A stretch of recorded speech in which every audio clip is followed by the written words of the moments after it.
Obrigada. Professora Carla Sá, faz sentido, de facto, criar estes ecossistemas de que fala o professor Pedro? Eu acho que tem que efetivamente haver algum trabalho também na parte do lado das instituições. Portanto, medidas como esta de tentar empurrar os estudantes para as instituições do interior por si só, isoladas, como todos já disseram, e julgo que concordamos, não funcionam sozinhas, portanto acabam por não surtir o efeito desejado. As instituições têm também que fazer o seu trabalho. E esse trabalho pode passar por interação com outros agentes, com outros agentes locais, mas também pode passar por um olhar para elas próprias, olhar para a sua oferta, reformular a oferta de alguma maneira. Por exemplo, nós fizemos um trabalho de identificação de determinantes da mobilidade geográfica dos estudantes e percebemos que os estudantes são atraídos por instituições de maior dimensão. Portanto, claramente a escala e a escala do curso ao qual o estudante se candidata é um fator relevante, porque os estudantes vão para o ensino superior, podem ter um corpo docente muito qualificado, podem ter um plano de estudos bem elaborado, mas também têm que ter colegas com quem interagir, estabelecer a sua rede de contactos, etc. E, portanto, essa escala é importante. Se calhar as instituições têm que pensar também a sua oferta em função disso, se calhar racionalizar, se calhar juntar. Outro fator que também se revelou relevante para os estudantes é uma certa especialização das instituições. As nossas instituições de ensino superior tendem a oferecer diversos cursos nas mais diversas áreas de estudo. Portanto, não são especializadas numa só área, mas há algumas que são um pouco mais especializadas do que outras e, portanto, até são conhecidas e têm um prestígio associado a uma determinada área. E essas instituições são efetivamente mais atrativas. Portanto, as instituições também têm que fazer um trabalho de encontrar e de fortalecer essas áreas, dessas áreas importantes e que depois vão ser capazes elas próprias de atrair alunos, porque pronto, o que é evidente, até por esta distribuição espacial, é que para os estudantes portugueses, à semelhança do que acontece noutros países, não é só em Portugal, a distância é um obstáculo, tem custos e, portanto, eles só estão dispostos a suportar esses custos se encontrarem nas instituições algumas características, digamos, que os atraiam. Portanto, e essas associadas às questões da empregabilidade têm emergido como questões importantes que eu acho que as instituições elas próprias também têm que trabalhar. Algumas não vão conseguir fazê-lo sozinhas, como é evidente, mas algum esforço, por exemplo, de racionalização da sua oferta, olhar para os cursos que têm relativamente pouca procura, pensar o que é que podem fazer com eles em termos de plano de estudos, em termos de juntar com outros cursos, de ter cursos mais fortes e menos cursos, pode ser uma via, digamos, de reflexão, pelo menos interna, para as instituições, que eu acho que era importante que fizessem. Professor João Carreira, há pouco falou que são precisas outras iniciativas. No seu entender, esta pode-se manter agora? E que outro tipo de iniciativas é que se podem criar? Não, eu acho que esta tem que ser ajustada, porque esta foi, de certa maneira, uma medida transversal e estas medidas devem, enfim, admito que no futuro isso possa acontecer, têm que ser ajustados às diversas áreas de formação. Há, porventura, um nível de áreas de formação que estão dispersas por todo o país e, portanto, isso é uma mais-valia que as instituições têm e são instituições públicas e, portanto, enfim, a obrigação da administração pública defender essa rede. Hoje em dia nós temos um percurso escolar obrigatório que vai até ao 12º ano, nada nos pode, provavelmente daqui a alguns anos, esse percurso escolar, enfim, obrigatório, pode não ser administrativamente obrigatório, mas digamos que ninguém terá uma vida profissional com sucesso se não tiver uma licenciatura. E, portanto, essa rede que existe de todo o país é fundamental para qualificar a população e para intervir nesse domínio. E, portanto, eu concordo com a professora Carla Sá quando diz que as instituições têm que cumprir o seu papel de especialização e de maior integração com as realidades regionais, sobretudo aquelas que estão fora das áreas metropolitanas, e isso é fundamental. Não é fácil, porque é conhecido que as lideranças das instituições têm que, enfim, ultrapassar forças internas no sentido de definir quais são aquelas áreas que são especializadas e que deveriam ser desenvolvidas e portanto, esse aspecto não é fácil. Eu gostava de voltar atrás e fazer aqui um pequeno comentário, porque tanto na peça como julgo que a professora Carla Sá também se referiu a isso, há uma suspeição de que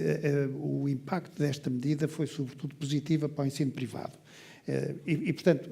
é uma suspeição que existe, que talvez seja, que talvez, portanto, não há dados suficientes para concluir isso. Eu devo dizer que o número de alunos que se candidataram, que se inscreveram nas instituições de ensino privado entre 2016-17 e 17-18 foi muito superior, foi quase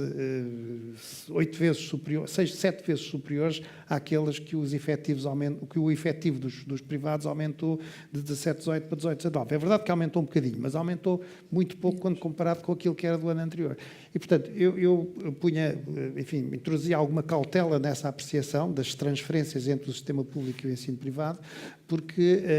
é provável que tenha existido, como existiu também entre o ensino universitário público e o ensino politécnico público, é provável que tenha existido, mas eu colocava aí alguma cautela, justamente porque não é claro que a totalidade daquilo que possam ter sido os cortes, admito que possa ter havido alguma transferência, mas provavelmente eu não vou qualificar o impacto, porque é justamente relativamente à qualificação do impacto que eu introduzo aqui alguma cautela. Acho que há aqui uma questão que eu gostava também de sublinhar, que tinha a ver com a maior parte dos estudos que nós fazemos sobre a distribuição dos candidatos ao ensino superior baseia-se muito na preferência declarada pelos candidatos quando elaboram o seu boletim de candidatura. Todos nós sabemos, ou por filhos ou por parentes, que os jovens têm possibilidade de pôr 6 opções que correspondem a pares de instituições cursos. E, portanto, todos os estudos que se fazem baseiam-se nas preferências dos jovens. Naturalmente que se nós quisermos consolidar essas preferências e, no fim e ao cabo, admitir que essas preferências é que devem condicionar as políticas públicas,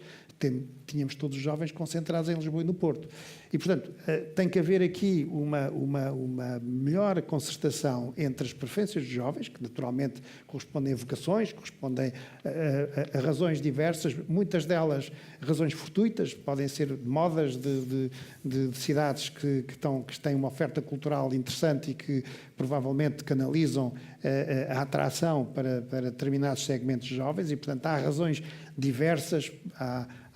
enfim, não vale a pena falar nisso, porque há razões diversas na realidade e, portanto, eu acho que nós temos de ter algum cuidado do ponto de vista das políticas públicas, de cruzar aquilo que são as preferências dos jovens com aquilo que é a rede do ensino superior público. Naturalmente, não estamos na situação de dizer se há 1000 vagas no Porto e se há 1000 jovens no Porto, então os 1000 jovens do Porto têm que ir para as 1000 vagas do Porto, não é nada disso que se passa, mas temos que ter algum cuidado na apreciação que fazemos da conjugação das preferências dos jovens com as disponibilidades das instituições de ensino superior público, porque estamos perante uma realidade que é a infraestrutura pública e, portanto, a própria administração pode aqui ter o seu papel. O corte, o despacho que saiu ano passado integra-se neste domínio. Aliás, a administração tem feito intervenções diversas neste domínio, privilegiando cursos das tecnologias de informação e comunicação, ou cursos da área da física, ou inibindo o alargamento de vagas noutros cursos, e, portanto, a administração vai fazendo o seu jogo, digamos assim, o jogo, enfim, do ponto de vista sério, no sentido de poder valorizar aquilo que é a sua infraestrutura, e eu acho que neste caso é, sobretudo, uma tentativa, enfim, que, como se disse, incompleta, de encontrar soluções mais sólidas no respeito às instituições que não estão concentradas nas zonas metropolitanas. O que CISP, bem, o ano passado, sugeriu a diferenciação entre as áreas metropolitanas, as áreas do litoral e as áreas do interior. Porventura, essa é um dos critérios que com mais sentido tem que ser utilizado, mas o outro critério é também das áreas de formação. E, portanto, há áreas de formação que têm uma dispersão genérica por todo o país, e há áreas de formação que estão concentradas até no litoral ou nas áreas metropolitanas, e, portanto, não podemos fugir disso, e temos que avaliar positivamente essas características do consumo do sistema. Não é um problema fácil. É um problema que tem muitas variáveis, não é um problema nada fácil, cria muita insatisfação, os cortes criarem insatisfação no Porto e criar insatisfação em Lisboa e, portanto, tudo isto e criar insatisfação com as razões que já foram apontadas. Agora, trata-se, em minha opinião, de encontrar soluções globais, não só com o componente de ensino superior, que permitam orientar para essas regiões iniciativas de desenvolvimento, iniciativas de fixação de população, não só jovens, mas também de outro tipo de coisas, iniciativas de fixação de atividades. E, portanto, esse é que é o grande desafio que